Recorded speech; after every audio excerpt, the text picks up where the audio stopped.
I have great news to share today. One of my spicy hot takes that I have defended for years now continues to be right. Protest works whether you like it or not. Back in June of 2020, I first talked about a study that found that the general public doesn't like extreme protest tactics, which doesn't mean outright violence. By extreme, they just meant things like chanting mean things about the cops. In response, I pointed to historical data that shows us that the general public never likes any kind of protest, no matter how peaceful, with the majority of Americans saying in 1961 that sit-ins made them less likely to support civil rights. By 1964, 3 out of 4 Americans thought that Martin Luther King was too extreme and was hurting his own cause. And yet, that cause was ultimately successful. Even the actual violence of the LA riots in 1992 had a positive impact.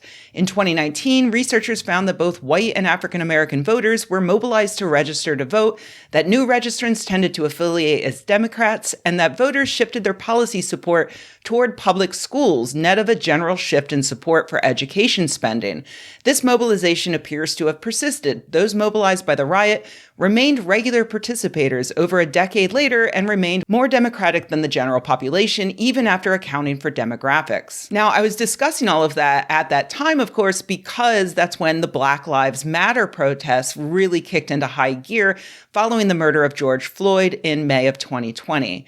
I saw a lot of people at the time claiming that protesters were actually hurting their cause because of extreme tactics like blocking traffic. And I wanted to make sure people knew that there is a wealth of historical data suggesting that that wasn't true. I made a follow-up video in 2022 when people were saying the exact same thing about the tactics used by the Just Stop Oil protesters, calling attention to a particularly terribly designed survey done by climate scientist Michael Mann that he felt proved tactics like pretending to damage a piece of art were making people less likely to support climate activism. And so here we are now in 2025, where fascists have taken over the United States government and protests are popping up across the country. Whether or not you've seen it on your local news, there's been a growing chorus of people gathering together and speaking out against the current administration, whether by showing up at a town hall meeting to literally shout at their representatives or by protesting at Elon Musk's Tesla dealerships and encourage people to sell their Teslas or their Tesla stock. State Street is always a busy place to be. But it was even noisier on this Friday evening commute. Elon Musk wasn't elected by any of us, and yet he's essentially dismantling the federal government. Sherry Vance was among dozens of protesters who assembled for a, quote, Tesla takedown outside the company's South Salt Lake store. If you're not happy with something that's happening in the country, it's time to say it's not right. She says by coming to the dealership, they hope to get the attention of Musk and those in power. I'm out here today because I think they don't need that power. We need to take it back. There are even extreme examples, like people defacing Teslas or even lighting them and their charging stations on fire. On that point, let me just pause to say that mostly for legal reasons, I will never, ever encourage any kind of violence in response to the political climate. But I really, truly want to dissuade anyone from ever lighting a Tesla on fire. Seriously. Not even a Cybertruck. Electric vehicles can burn for hours. They are much more dangerous for firefighters to deal with compared to gas cars, and they are much more likely to pollute the air, soil, and groundwater with dangerous chemicals. I don't like to tell people how to protest their own oppression, but honestly, there are so many more environmentally friendly ways to destroy a Cybertruck. Seriously, the thing is held together by kindergarten paste. I'm sure you can figure out something that doesn't pollute an entire city. Thank you. Anyway, as these protests gain steam, there are still many people wondering if it's even worth doing anything at all.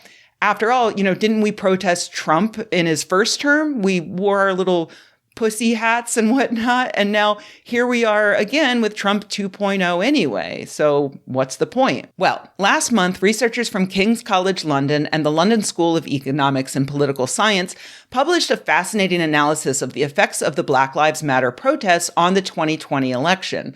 They examined a metric fuck ton of data on where and when the protests occurred, existing racial attitudes and political leanings in those counties, and voting data for that election in November.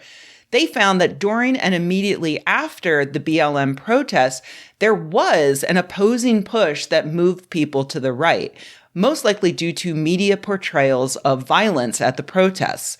But by the time the election rolled around, areas where the protests happened ended up further left than before the protests. And here's the big kicker. They have the data to suggest that this was causal. It's not just that, for instance, Democrats were more likely to protest, and of course were then more likely to vote for Biden. The researchers found evidence that the leftward shift happened across all parties, getting Republicans and independents to start identifying as Democrats, and it was explicitly because of the Black Lives Matter protests. They used several statistical methods to establish causality, the most interesting of which, to me, was rainfall. When I first read that, I thought, oh, that must be a metaphorical name for some sociological tool, but no, it's actually rainfall data. People are less likely to go out and protest when it rains. So they examined weather data to show that particularly bad rainstorms resulted in fewer protests and then less of a shift towards the Democrats. This sent me down a little bit of a rabbit hole. I learned that researchers now prefer to look at the weather conditional to how the weather usually is during that season in order to control for things like this, a 2019 study that found that a rainy voting day made people less likely to vote for a change to the status quo. Weird shit. But yeah, in this most recent paper, they find some compelling evidence that BLM protests were critical to Biden beating Trump in 2020, with protesting counties seeing an increase of 1.2 to 1.8 percentage points in favor of the Democrats, and with the largest effect showing up in counties with relatively small, white, and low-educated populations. They also found that the protests significantly shifted people's views to be more progressive about racial disparities. In other words, Joe Biden won in 2020 because of Black people. Now, that's not terribly surprising if you have ever looked at who reliably shows up to vote for the Democrats in every election. But in this case, they did it by agitating for their own human rights and progressive policies that would benefit everyone, pushing even rural white dumbasses to be more likely to vote for Biden over Trump. So, if you're wondering if it makes any sense to go out and protest your fascist overlords, the answer is absolutely, yeah. Do not listen to the doomers who tell you that it's too late, that there's nothing you can do, that nobody's going to listen, that you're too extreme, or that you're just encouraging people to go out and buy more Cybertrucks. Show up, meet your fellow activists, and agitate for change.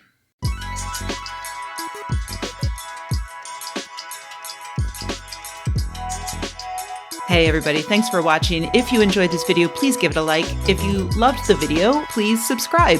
And if you think the world could use more videos like this and you happen to have a few bucks laying around, head to patreon.com/Rebecca and join an awesome community of nerds like the people whose names you see on the screen right now. Thanks.